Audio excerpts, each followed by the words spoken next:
Bismillahirrahmanirrahim.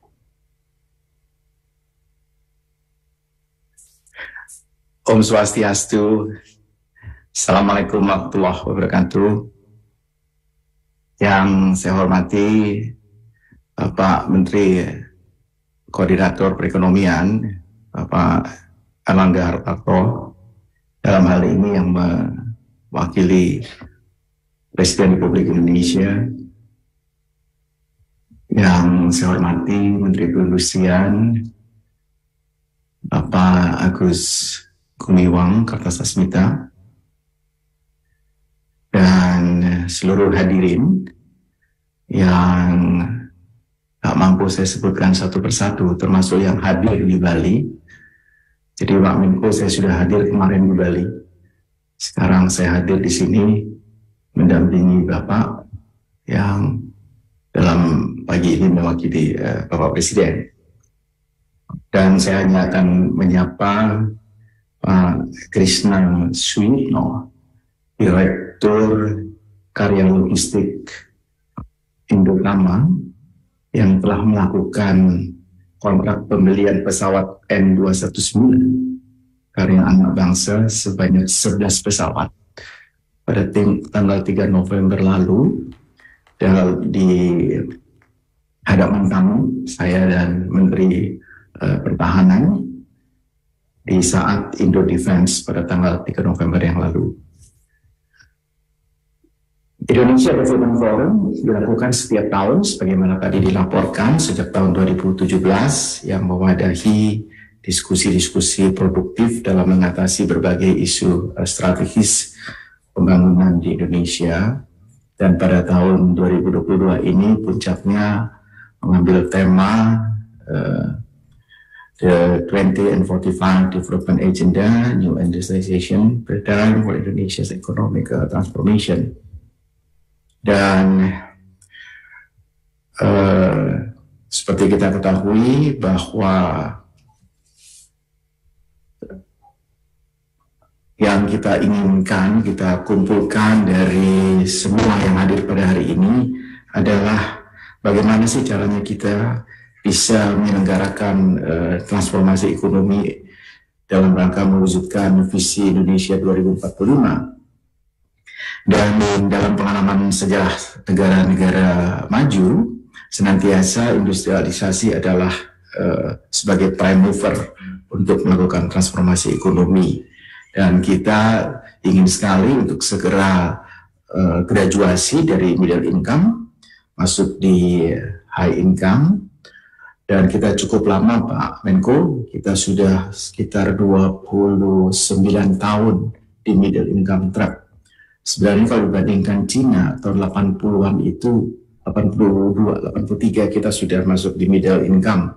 Ketika itu seingat saya bersama Pak Menko itu sudah masuk di industri sampai di akhir tahun 90-an. Dan transformasi ekonomi sekali lagi memang melalui sebuah industrialisasi supaya kita bisa mendapatkan pacuan dari pertumbuhan ekonomi yang tinggi. Pada saat yang sama, paradigma baru dalam industrialisasi juga harus kita kenalkan, yaitu kita ingin mengenalkan kompleksitas ekonomi dan produk connectedness. Ini kemarin sudah disampaikan oleh Profesor Ricardo Hausmann dari Harvard University yang diundang memberikan satu kuliah umum. Dan berdasarkan pengalaman dan riset beliau ditunjukkan bahwa semakin tinggi economic complexity sebuah negara, maka peluang dia untuk melakukan transformasi ekonomi cukup besar. Dia mengatakan bahwa Indonesia mengalami stagnan dalam hal industrialisasi ketika dari kemarin disebutkan tekstil, itu kita berhenti hanya menjadi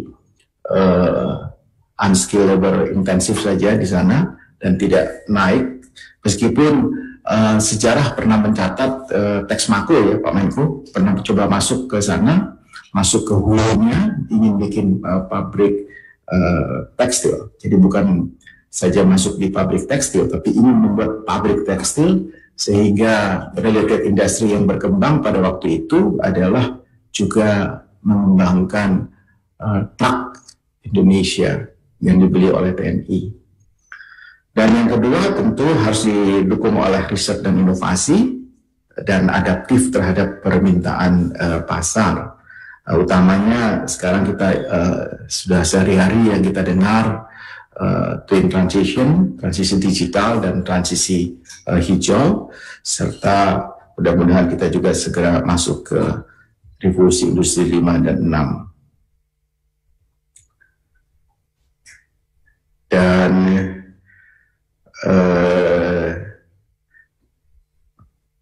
kita tahu bahwa di masa-masa sebelumnya,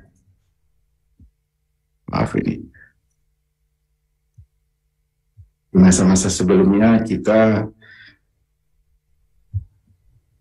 ada yang macet ini Pak. Saya punya presentasi. iPad-nya yang macet.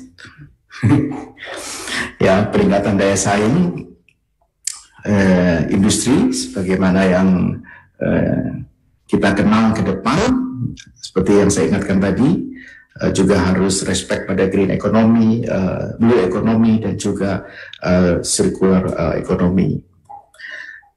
Kita tahu persis bahwa tahapan-tahapan industrialisasi, kalau kita belajar dari harmonized system itu, mulai dari yang unskilled labor intensive berdasarkan intensitas inputnya terhadap industri, hingga human capital intensive industry.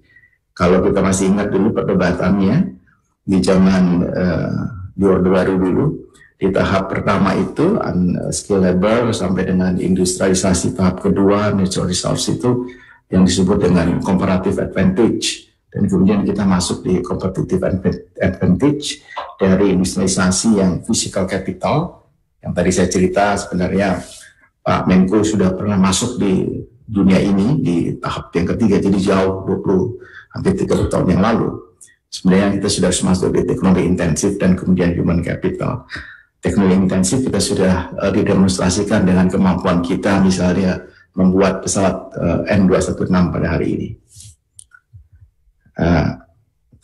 Dan beberapa contoh yang ditampilkan nanti pada hari ini, SDG Centers dari Universitas Hasanuddin, kawasan industri terpadu Batam dalam hal penyiapan sumber daya manusia, kemudian Bali Coklat, dan pemerintah daerah Kalimantan Timur dalam rangka mendukung IKN.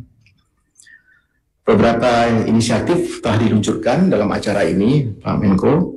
Pertama, kemarin peluncuran rencana induk pengembangan industri digital kerjasama dengan PT Telkom. Kemudian peluncuran peta jalan pengembangan ekosistem industri kedirgantaraan.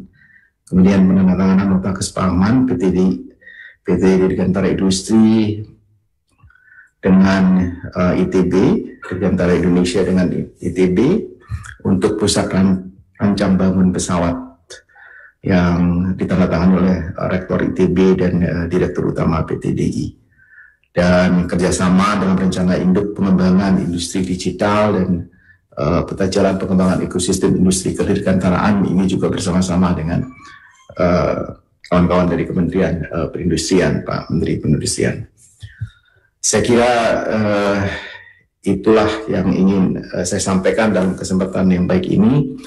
Nanti kita akan menjadi pemerintah mendengar, ada 4 session yang masing-masing di host oleh dan dengan kasus masing-masing yang spesifik dan akan dibahas secara detail. Demikian Pak Menko, terima kasih yang telah hadir dan mewakili Bapak Presiden Republik Indonesia. Selanjutnya kami tunggu arahannya. Assalamualaikum warahmatullahi wabarakatuh. Om Santi Santi Santi Om.